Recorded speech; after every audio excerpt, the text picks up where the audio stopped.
And so my name is Nicola Lathbury from FM Connect. I'm the founder of FM Connect, which is an inclusive community for the property, workplace and facilities management sector, where we bring people together to help them make connections that educate, empower and engage each other. That is my passion, and I am also now full-time employed with a business called For People and Places, which are a fantastic consultancy, multidisciplinary consultants who don't really fit the normal consultant mold, because their job is to help people accelerate their growth and remove their barriers and do it whilst having fun with them. So we mold into their workplace, and it can either be short term, which we do for the power bank, or a long term, which is delivered through our core delivery. So yeah, it's a really exciting time for me, and I never thought I'd be employed again by other people. So I'm a bit of a rebel. So And now you've got it. you've now got it all going on. You've got the best of both worlds. Absolutely. Well, it Yeah. sounds like it's going to keep you very, very busy. So, obviously, you bring people together. That is like your superpower, isn't it? Making those human connections would be key for you. So maybe I've picked it badly, and maybe you don't have any digital concerns, or maybe the digital world doesn't touch you if it's all about the humans. What's your take on that? So for me, I really need more digitals, if I'm Yeah, honest, to help me go faster and to help me scale what I'm doing. So at the moment, because I am so connected in the human way, a lot of our stuff is done through LinkedIn, which yeah, obviously there's been so many algorithm changes that even the people that want to receive your information and see your content are not seeing your content. yeah. So that's meant that we've had a bigger slant on things like MailChimp, so that we can talk to our subscribers directly, rather than actually relying on LinkedIn. So you So do have a lot of digital tools and an awful things, a lot of things at your disposal to make sure that those human connections get made. absolutely, yeah. So but they don't always run smoothly. Yeah, So just to give you an idea, so I've got 22,000 connections on LinkedIn within our sector, yeah, and the amount that probably see my content to see what we're doing when they want to engage with it is very little, we're yeah, finding. So there's been a real switch in how we're doing things, because we were reliant on other people's community to enable us to connect and communicate with the people. But yeah, actually now, because we're not the ones that are setting the agenda for that, yeah. because LinkedIn's got so big now and they want it down their financial model, we're finding that even the people that want to communicate can't. So we've now had to change our tact, so that we're relying on our own mailing lists, which is what we can actually control. Yeah. But then you've got the other task where people are moving and changing jobs all the time. And because we're communicating with them on a business level, Yeah. often they're registered on business emails. So Yeah. they'll move job and forget to update their profile on there. So then we lose them and they drop through the gaps there as well. So yes, it's Yeah. And quite challenging. So there's lots out there, but it's knowing what's the right thing to do for what we need to do, if that makes sense. makes complete sense. And it makes complete sense because if you are creating connections at scale, because I know that you do events and you'll obviously have connections face to face, and that's obviously a strong part of the community. But in order to scale out in the size to the range of people that you need, you have to have digital tools because you're only one physical body. There's only so much you can do to have presence in the physical world at that scale. So, what are your favorite tools for connecting with people online or in a virtual way, like Teams, for example? Do you use that very much, or do you replicate face to face communication like this, or what's your favorite medium?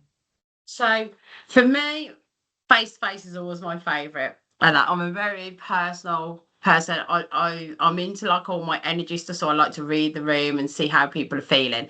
But I use Teams a lot, especially Yeah. now with the role that I've gone into for people and places. They are really big Teams users. They use Are all the they? channels behind it to communicate. And for somebody like myself that's not super quick on tech update. Yeah, I feel like I need a bloody A to Z. Although the youngsters amongst us aren't going to recognise what an A to Z is, because No, obviously they just use Google Maps now. And that, but those of us that are 40 plus will know exactly what I'm talking about. So Yeah. they use Teams, and it's such a powerful platform to use. But yeah, I'm still trying to get myself into how, because I've always used it for meetings, whereas they Yeah. use it for a whole ecosystem and Yeah. channels and chats and stuff, and it feels Big like old something's world. pinging all the time, and I'm like just shaking in the background. Yeah. But yeah, so LinkedIn I do a lot of LinkedIn lives, I do Facebook lives, I Yeah. use WhatsApp a lot, and I'm always on the bloody phone, so I will always pick verbal communication over written every Is that time. right? Yeah, because I feel like we've lost the art of communication. People are so happy to hide behind an email, and you've got Right. to remember that that will be received however that person's mindset is in that day. If they've just had a rollicking off their boss, or they're having a particularly tough day or stuff going on at the time, people can very easily misconstrue what you're trying to say to them, because it's how they're feeling in that moment and that emotion. And I find that things can go awry, and people can become upset very quickly, Yeah. when actually something was not actually intended like that. So I try to phone when I can, but because I'm a chatterbox, I also realise that I'm grossly underproductive. Sorry to my boss, because obviously I'll sit chatting on the phone because I love making relationships with Yeah. people, which is Yeah. what makes me great at what I do, which also makes me unproductive at what I do. So it's a good job I'm good at it. Otherwise, I'd actually get the sack. Well, it must mean that if you don't have the right tools, that becomes really apparent really quickly. That the frustration levels must be terrible if they don't match your needs. But when the tech works well for you, I bet it's absolutely beautiful. So, I mean, a LinkedIn Live, or going off and doing the Facebook or the YouTube Shorts, or the Facebook, that short form content, you must be loving. It's great. I had, like, so the other day, and I do look for things that are polished. I like people to see the authentic me. So you'll Right. often see me where I've been out walking the dog and my hair's all like stuck to my head and everything, and I'm past giving a toss about what anybody thinks what I look like. Yeah, And you I are think you are who that's you are.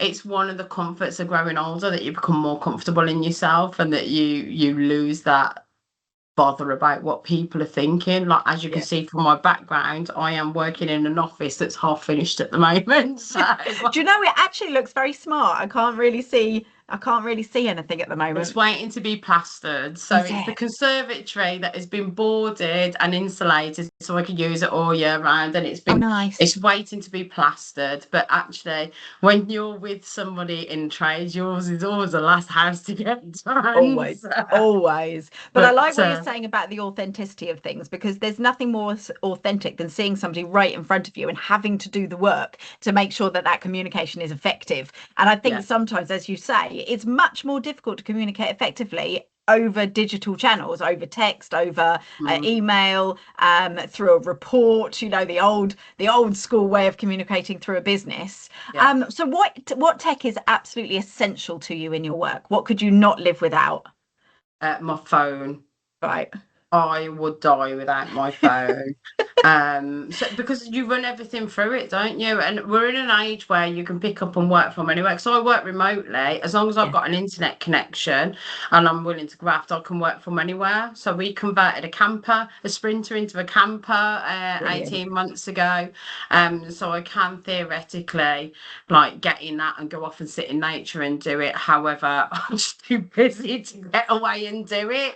So I'm It's trying funny to, though, like, isn't it? It's amazing. You can tell that you've really thought about balancing that kind of work life ratio, because the idea of working from a camper van, the sun comes up in the morning and you're just sitting out there. That's the dream, isn't it? Being able to get yeah. everything done. But in reality, it's more difficult.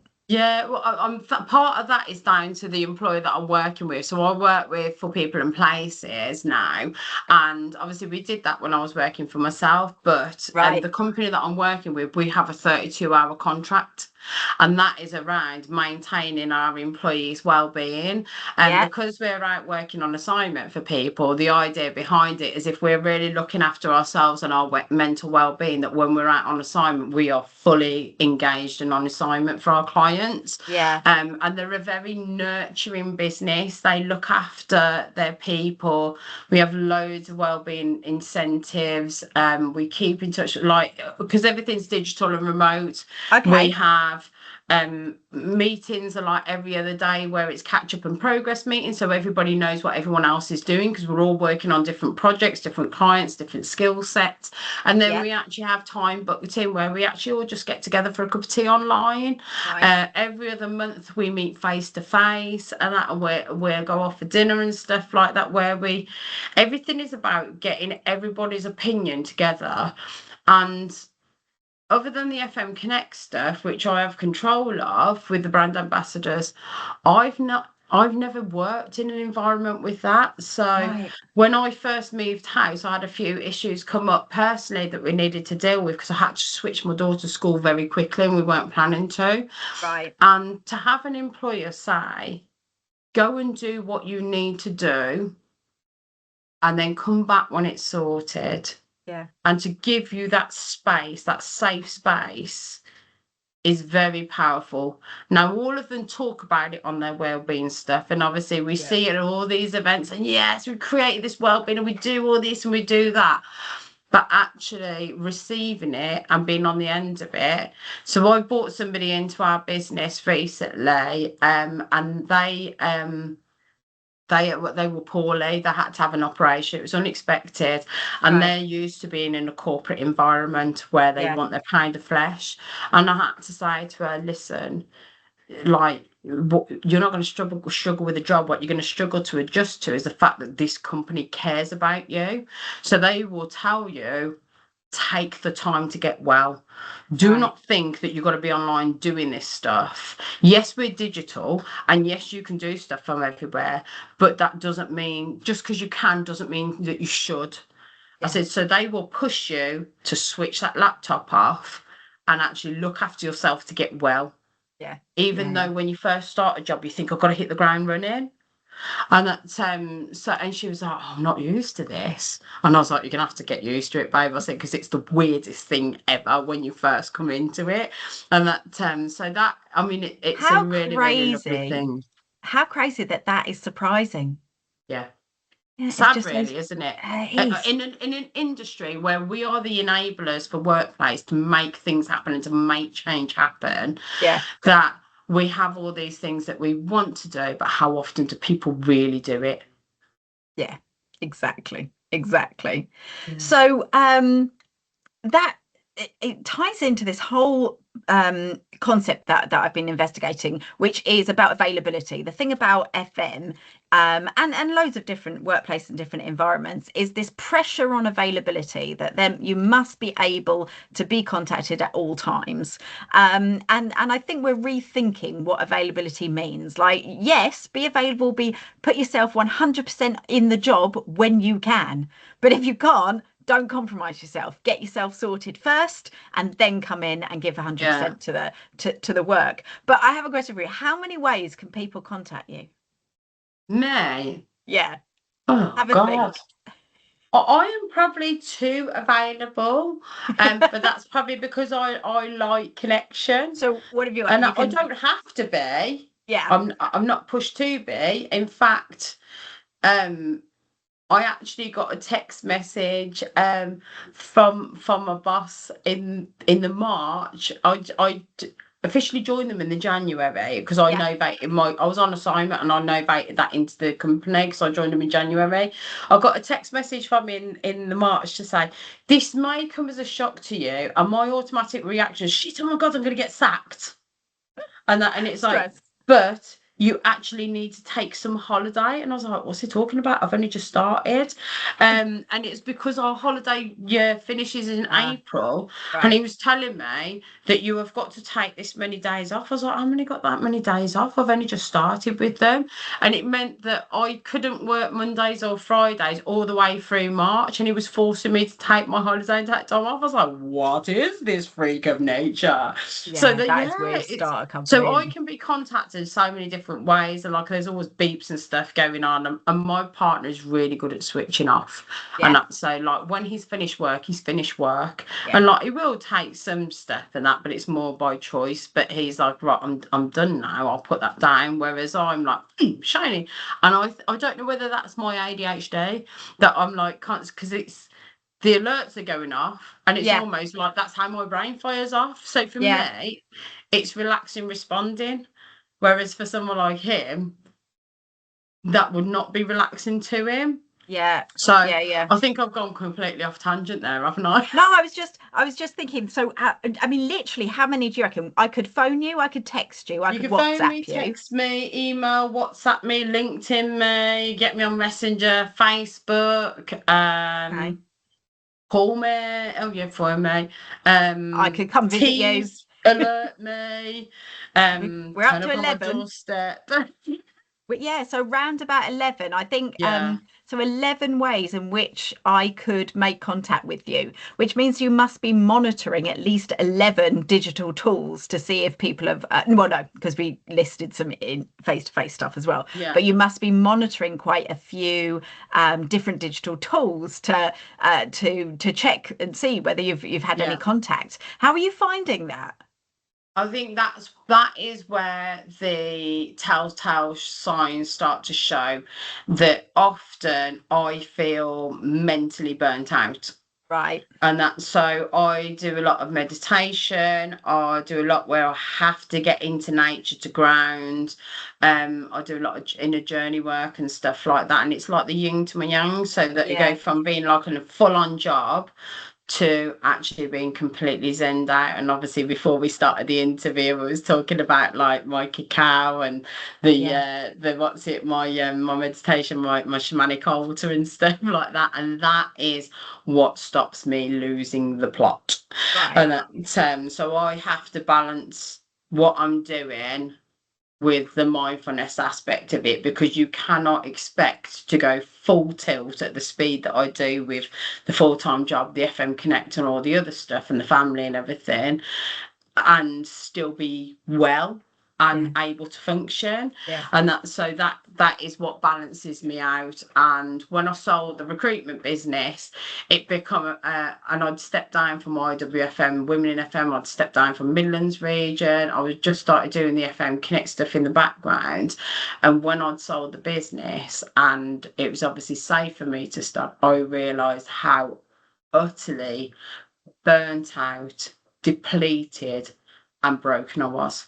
Wow. And that's why I took time away. I didn't go straight back into work. I took the time to build the FM Connect community, Yeah. but I was kind of just like floating around a little bit and taking time to repair. Obviously, I decided to get divorced at that point as well. So I did all the life-changing things in a period of 6 months, moving house Wow. and everything.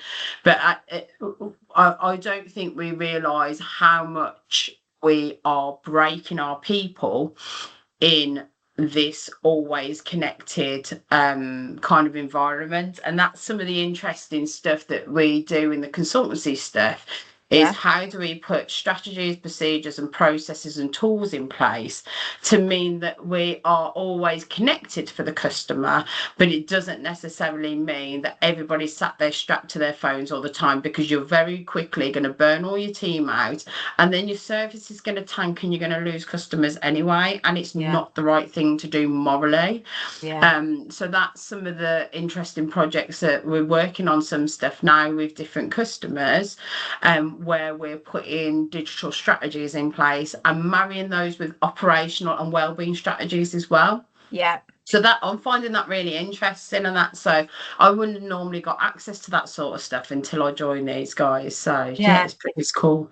Yeah, that's amazing. And that's exactly how, if we can bring the systems together so that they all work without friction. I mean, so often we break down an organization into different departments, different silos, and expect just those tiny aspects of the system to build a healthy system. But really, everything needs to work together to reduce the friction so that everybody can feel that sense of purpose at work, so that they can see that they're making meaningful progress. And Yeah. that's quite a job, I think. It's not about the tech then, it's actually about the People, working purpose, profit. procedures. Yeah, Yeah. exactly. It's about how how that entire business is structured. Yeah, I completely agree. So, you know that you can't, it's a rule now. You can't have a conversation nowadays without talking about AI. So this is the bit where, we're going to throw in, because otherwise apparently I get zapped from the sky or something. I don't know. But are you using it? Um, I do use ChatGPT occasionally, Yeah. but more for like research stuff. Yeah. Um, because I'm a big believer in things have to be done in your own tone of voice. Yeah. And that, so if I was in a different type of role, then yeah, absolutely. Like that, I mean, there's stuff that's going on like in the maintenance sector and stuff, and around like things like help desk processes and stuff like that, Yeah. where yeah, AI is absolutely fantastic for that sort of stuff. Yeah, And processing documents and getting information out of PDFs and all that stuff, I've got no yeah, problem with. But I it's I all the think it. content. Yeah, definitely not content. For research, yes, I would say. But I think if I understood how to use things more and to put them in place, I probably would use it a bit more. Okay. But and there's lots of stuff that actually I use when like your banking and stuff like that, which Yeah. is now a given. They put Yeah. the tools in place for you. So the stuff that I'm using, but it's not stuff I've chosen. I'm like, oh, that's a good feature, but it's because they've taken the time to choose it, research it, and implement it. Yes. And I'm sure my life would be a lot easier if I immerse myself in it more. Possibly. But There's a debate in that, but I hear yeah. what you're saying. But I think if I just bloody slowed down and spent some time on it, I could probably make myself more productive by using bits of it for different aspects of my role. Definitely in the event stuff, for the FM Connect stuff, I could Yeah. probably take a lot of the donkey work out of it. But because I don't allow myself enough time to stop, think, research, Right. I'm so busy trying to cram it in around the full-time job that Yeah. I don't find the things that I should be using. So maybe there's a lesson there for me. Yeah, maybe. I don't know. I'm getting really frustrated with this whole conversation around AI being completely inevitable.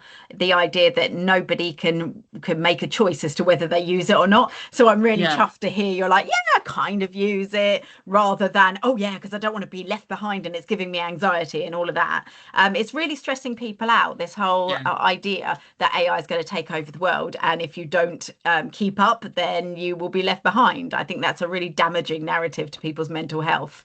Um, absolutely. Because and I, you're pushing people to a fear mindset then, yes, you and that's absolutely are. gonna transpire and show in their body. So then you've got people getting sick over stuff that like really. Yeah, indeed. I mean, and then we've created a new phenomenon where we're actually now on our digital spaces, like say LinkedIn, complaining about whether somebody has or hasn't used AI to try and communicate with us. It's this really, really weird meta argument that never existed before, and is Yeah. now taking up an awful lot of brain space when I just want to see what people are doing on LinkedIn. Yeah, I think Um, some people just have an argument in the empty room, though, to be fair. They just like to argue to be controversial to get likes. yeah. It's just like, oh, get over yourself. Yeah, but it is interesting how the LinkedIn algorithm has changed so dramatically, because it did work off of the connections and follower model. And now it doesn't actually matter how many connections or followers you have. It's become an irrelevant part of the algorithm for pushing your content out. Like, Um, you want to pay, you can get eyeballs. yes. Yes, exactly. And I think that ties into this idea that it's reduced our presence in the world digitally. Something like LinkedIn was supposed to give you a voice and a place that you could just democratically chat to everybody. And if they liked you, then they'd follow you and see your stuff. And now it's taken away everybody's presence that they've worked so hard for, which leaves everyone going, what's the point? Which is they're then subtracting from their purpose. And Yeah, both and of I those things think are so also important. people will vote with their feet then, so an alternative will come up that give people that Yeah. back again. And people, once they've left it, like look at MySpace, like most people don't Oh, even know what MySpace is anymore. oh, That got to the point where it changed and it stopped being able to be used for a tool to communicate, and then yeah. people just go to something else, Yeah, and it's hard indeed. to get that custom back again. Yeah, I don't even use Facebook anymore. I basically send my mum some messages every now and then because I know she'll check it. Yeah. But Facebook isn't a place for me anymore. There's no real presence there.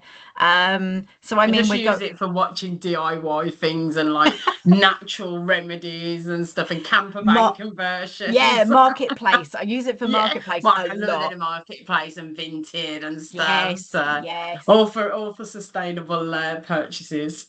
But I think it's forcing us all to go back to our original roots and find out who are friends, colleagues, who are the people that we have genuine connections to, because Yeah, think the technology has changed that relationship so much into a monetized relationship. yeah, We're all seeing that what used to be important to us has fallen away. yeah, I don't rely on Facebook to talk to my friends. I talk to my friends. I don't rely on LinkedIn to talk to my colleagues. I talk to them. yeah. And it's really changing the landscape quite a lot. But the one thing that isn't going, it just never seems to shift, is email.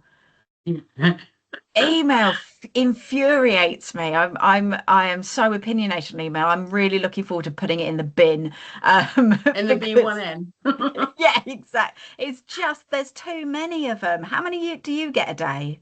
Oh, do you know what? It's not the emails that I get a day, it's the What amount is of it? email accounts that I have to monitor. Oh yeah, fair. Fair. So I've got FM Connect emails, I've got my Infinite Group emails, I've got for people and places emails. Obviously I've got my coastal emails when I was on assignment for them. Then I've got two more personal emails. Yeah, And I just get to the point, and some people have got multiple ones for me because they work with me across different platforms. yeah, And then yeah. I get to, that causes me so much anxiety, and I feel like I spend most of my life looking for shit in email boxes because I'm Yeah. like, well, what did you send it to me on? And I'm so searching, and then my poor little phone, it's like I can only take so many of these at any one time, and that because Yeah, you got so many bloody email accounts on it. yeah. It's like, get a grip, woman. But yeah, Oh, that causes me constant anxiety. absolutely the same. And then the advice is always just search for it because it's clever and you know it will find everything. I can't find anything. It's like, yeah, no, it doesn't exist. I know it exists. Like I've It's got when you've email got to from change a 1998. password. What's It's that? like, what's your username and password? It's like, which email did I use for this? And Oh, everything, I feel like I spend half my life resetting passwords because I can't remember which email I started with. yeah, yeah. And that, so, yeah, not I know. great. I spend a lot of my day going, right, who am I? Who am I? In the context of what it is that I'm trying Who to am achieve. I? What am I Who am doing? I? Which hat am I wearing right now? Yeah. One of my friends said to me, "You're like a hat rack, you are." And I was like, yeah, you're right. Yeah, I like to think of it more as a wig rack, but that's, you know, that's just me. But yeah, that sounds amazing. We're basically hat racks. Wearing so many hats now. And what that means, I mean, I love this metaphor. I can run with this because it means that I'm going to be wearing a deer stalker when I should have been wearing a turban or something like that. It gives us so many opportunities to mess up what it is that we're presenting to the world. And there's a lovely metaphor in that I'm gonna build out for sure. Excellent. Good But stuff. but it's interesting because now we have to manage ourselves not just in our physical world. Like it's not enough that I already don't really know how to manage my own body, but I now need to manage this fake me on in a digital workplace as well. Every time I go onto a Teams call, this is my digital me. and Yeah. and I'm concerned that we're tipping slightly. Maybe you're not because of the work you do, but maybe tipping a little bit too much into dedicating our lives to our digital selves, because I know I'm suffering. Like my body is suffering. I've had major surgery recently. I have really bad circulation issues, and it's all because I'm a little desk bunny. Yeah. How are you managing it? You said that you ground yourself in nature and you get outside. Tell me a little bit about that keeps you sane. So I like yourself, I am a desk bunny, and I have not looked over myself. I looked after myself in recent years. Yeah. I ended up having a stent back in 2022 or Wow. 2021, I think it was. Yeah. But that was hereditary. But obviously because I'm in a desk role, you're sedentary most of the time, and I've pulled on weight, obviously, with hit menopause, gone post-menopause, or put loads of weight on. Yeah. So recently, obviously, I'd got into like I need to sort myself out because I am knackered all the time. I'm Yeah. really just drained and depleted. So I've ended up, so each morning I go out and do a 2 mile walk. I do laps around the park. We live opposite a park now, so I do laps around the park on Do you this have track. dogs? Yeah, I have got a dog, but she can only manage like 2 laps because she's getting older before she gets knackered, and I have to go and let her back in. So Oh, I either bless have to her. do her at the start and then put her back in through the door so that I can Yeah. carry on, because I use map my fitness, so I Okay. track it, and or I have to do her at the end and go and get her for a cool down and then take a gentle stroll round. But one of my daughter's friends' dad lives on the back of the park, and he said, "Oh yeah, I saw you doing your angry walking the other day," and obviously because I'm doing power walking, I'm like going for it, and so it's now Right. become. Nevaeh said, "Mummy, have you done your angry walking this morning, or have you done your fast walking this morning, Mummy?" And that so I like tend to get up and like go and do it at like 6 o'clock in the morning before anyone can see me. But actually, it's quite Ah, nice because it enables you to clear your mind and actually connect with what you need to do for the day. And that's when my best ideas come up as well, because there's nothing else interrupting me. No yeah. digital interrupting me. Yeah. Amazing. All right. So I need to do some more angry walking. I'm taking Angry that away with walking is me. what you need in your life, Okay. Philippa. I tell you what, if you got me up at 6 in the morning, it would definitely be angry walking. I wish I was a morning person, Oh, I but love the mornings. I'm one of these irritating dickheads that comes in. It's like, and I'm on high speed happiness from like the minute I open my eyes, and I'm that person that everyone's like, "Oh, it's off." brilliant. Okay, so we can never meet too early in the morning because I take Yes, a bit of time to warm up, but then I just amp it up by 10 o'clock at night. I am so it's irritating. not the walls. Just bouncing off the walls. Nobody wants to be anywhere near me. And I do think that's because I've been staying so sedentary during the day. I'm at that stage right now where I'm like, I've got to do something about Turn it this, or off. yeah, Yeah. because I'm going to age so quickly. Physically, I'm going to age so quickly if I don't sort it out. So I'm Yeah. gathering, like, what are people doing to The stay? angry walking on. Yeah, angry walking. We'll Who have to start knew? angry walking club like the Andy Man's club, but angry walking club. Yes. I think it really fits in my timeline as well. Because I mean, I think I'm With the menopause, 47. I think, of course, I'm raging. You don't get to 47 being a woman without having a good old rage. Yeah, for sure. For sure. I like to keep it, mostly under wraps, but there's enough in there. But everyone keeps on telling me that I need to go walking with podcasts, but podcasts just make me angry as well. I don't know what I'm No, doing I wrong. like a good playlist. I'm lucky because Mark DJs and he Yeah, plays some wicked music, and nice. so like I'll put a good playlist on because he does radio every other Tuesday online. Yeah. So I'll always listen to the one that he's just done on the show before, or number 11 is my favourite. So do you like house music? I'm not massively into house. I like it, obviously, because I like Yeah. all music. But no, I'm not knowledgeable. I don't know it well. I will send you some mixes to listen to, and Yes. you can try some fast walking, happy music. Oh, my So, partner will love that. He loves house. Absolutely does loves I all love a good bit house. of vocal house and that. So I shall send Ah. you some mixes, Philippa.